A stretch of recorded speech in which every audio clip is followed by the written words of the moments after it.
जय महाकाल। आज मैं जिस विषय पर चर्चा कर रहा हूँ वह विषय है तंत्र।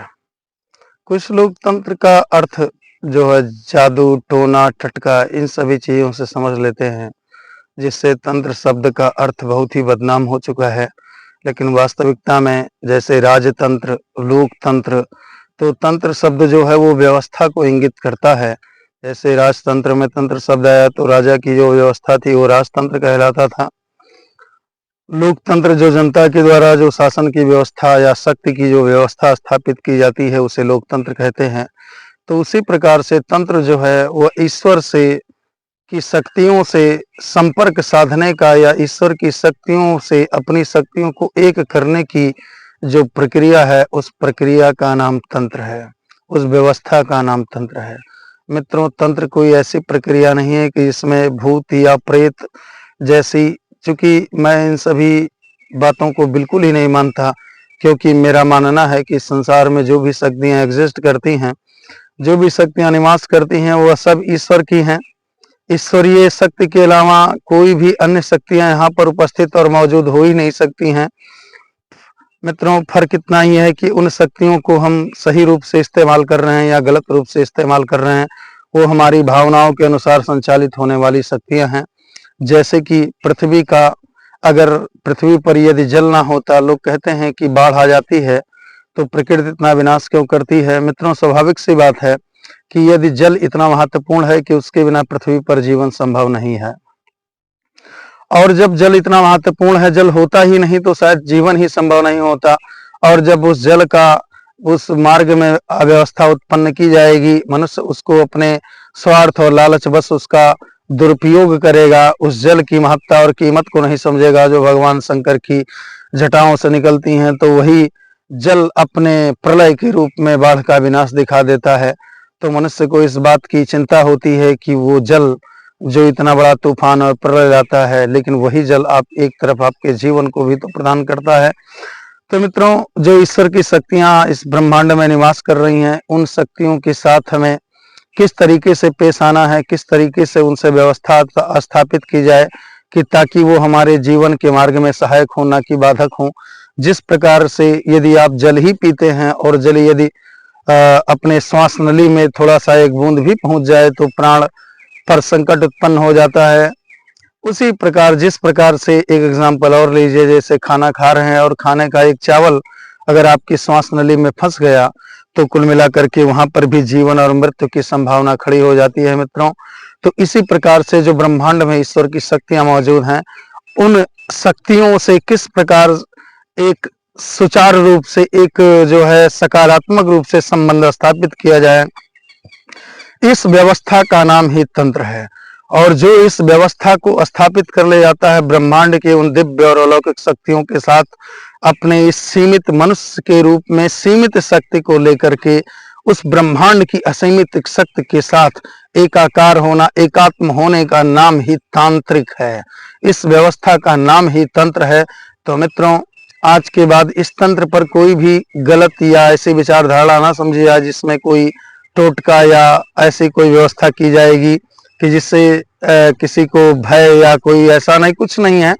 तंत्र में लोगों ने इसके अर्थ को, स्वरूप को बिगाड़ दिया है कि ये मारण होता है, इसमें टटका होता है, इसमें भूत और प्रेत होता है, तांत्रिक लोग भूत और प्रेत झाड़ने वाले बाबा होते हैं। नहीं मित्रों, ऐसा कुछ नहीं है। यह तंत्र एक वैज्ञानिक प्रक्रिया है।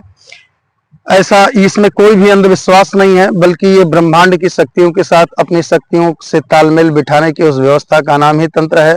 जिस प्रकार यदि आपको माननीय प्रधानमंत्री नरेंद्र मोदी जी का अगर मोबाइल नंबर आपको मालूम है तो आप उनके पास न वो कांटेक्ट संपर्क कर सकते हैं।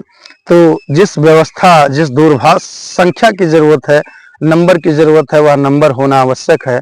और उस नंबर का पता लगाना है कि ब्रह्मांड की शक्तियों से कैसे संपर्क स्थापित किया जाए।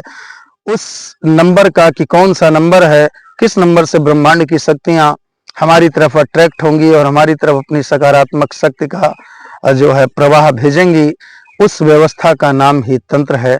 और उस व्यवस्था के बारे में पता, जो भी प्रक्रिया पता लगाई जाती है, जैसे ब्रह्मांड की कौन सी शक्ति किस काम आ रही है।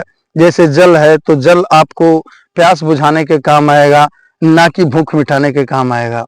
भोजन आपको भूख मिटा सकता है, लेकिन आपकी प्यास को नहीं मिटा सकता। उसी प्रकार ब्रह्मांड में तमाम प्रकार की जो शक्तियां हैं, वो कौन सी शक्तियां किस प्रकार के कार्य में आपकी सहयोगी होंगी, किस प्रकार के कहां पर आपको कोई नाजायज रूप से परेशान कर रहा है तो किस शक्ति का आवाहन किया जाए, कोई यदि आपको धन संपदा की कमी है तो किस शक्ति का आवाहन किया जाए और उससे किस प्रकार संपर्क स्थापित किया जाए, यदि आपके स्वास्थ्य में कोई समस्या उत्पन्न हो रही है तो किस प्रकार की शक्ति से कांटेक्ट किया जाए और उन्हें किस प्रकार से अपने जो है सही मार्ग पर लाया जाए कि जिससे वो हमारी कल्याण करने लगे। जो हमारे शरीर में बाधक थी वही कल्याणमय स्थिति हमें प्राप्त हो जाए। तो इस व्यवस्था का नाम ही मित्रों तंत्र है।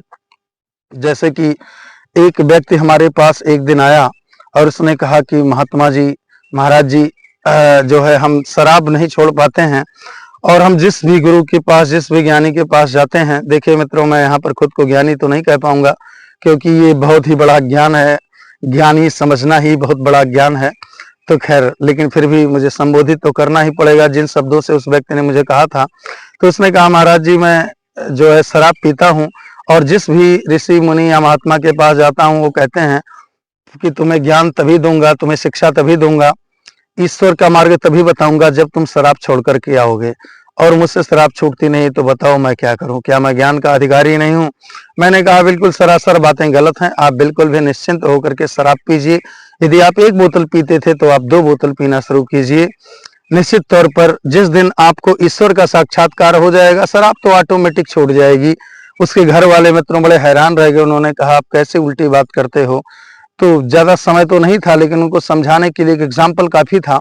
जैसे कि अगर किसी कमरे में अंधेरा है तो किसी भी तरीके से उस अंधेरे को समाप्त नहीं किया जा सकता है, उस अंधेरे को भगाया नहीं जा सकता है, बल्कि हाँ, एक काम किया जा सकता है कि यदि उस कमरे में दीपक जला दिया जाए, प्रकाश के आते अंधेरा स्वयं ही गायब हो जाएगा। उसे गायब करने के लिए कोई प्रयास नहीं करना पड़ेगा। तो उनके घर वालों को मैंने उसी प्रकार से समझाया कि जिस प्रकार कमरे में अंधेरा मिटाने के लिए सिर्फ उजाले की जरूरत है, उसी प्रकार इस व्यक्ति को शराब से छुटकारा पाने के लिए सिर्फ इससे ऊपर की जो हाई लेवल की मस्ती है, जो आनंद है, उस आनंद में एक बार डूब जाने दीजिए। कभी भी शराब को हाथ नहीं लगाएगा। और मित्रों, सच में कुछ दिन के बाद ऐसा ही हुआ। वह व्यक्ति आजकल मेरा परम शिष्य है और शराब को बिल्कुल भी हाथ नहीं लगाता, क्योंकि उस परम आनंद को वो देख चुका है। तो मैं इसी बात के साथ इस तंत्र के व्याख्यान पर थोड़ी सी चर्चा कर पाया। समय मिलने पर जैसा आपके कमेंट होंगे वैसे हमारी रिप्लाई होगी। हम आपको इस पर विस्तार से शिव सूत्र, विज्ञान, भैरव तंत्र, इन सभी ज्ञान को प्रदान करेंगे शीघ्र अतिशीघ्र।